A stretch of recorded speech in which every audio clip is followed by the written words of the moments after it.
Bonjour Elisabeth. Bonjour Cécile, bonjour à tous. Alors Elisabeth, vous voulez revenir sur un dossier dont on a parlé déjà hier, mais qui continue de faire l'actualité. C'est la suspension de la réforme de l'assurance chômage par le Conseil d'État.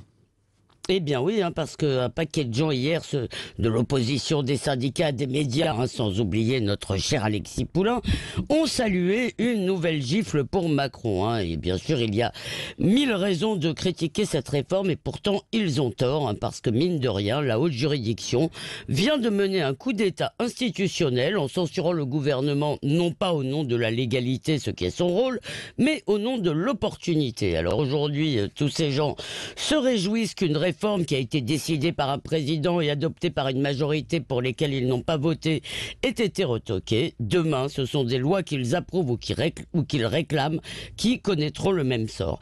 Et cet empêchement à l'action politique qui se part des atours du droit ne peut qu'accentuer le sentiment de dépossession démocratique qui nourrit l'abstention. Et il révèle d'ailleurs une erreur d'analyse largement partagée sur l'origine de cette abstention et plus largement sur la défiance croissante à l'égard de la politique. Qu'est-ce que vous voulez dire exactement là ?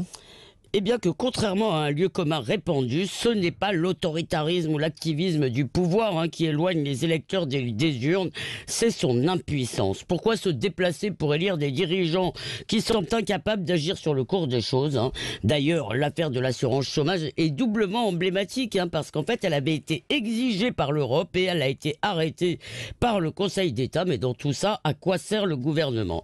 Et dans le fond, on voit que le pouvoir exécutif est pris dans une tenaille institutionnelle. Par le haut, il est contraint et parfois ligoté par l'Europe. On voit que Madame von der Leyen est venue à Paris pour dire si le plan de relance français lui convenait. Alors il lui convient. Et le gouvernement est par le bas en quelque sorte, ou non. Enfin, il est également soumis aux décisions de la Cour européenne des droits de l'homme et de toute une flopée d'autorités judiciaires ou administratives qui vont du défenseur des droits au CSA, et celles-ci, dans leur domaine, peuvent se substituer au pouvoir politique. Et maintenant, on a donc le Conseil d'État qui n'est plus conseilleur mais décideur.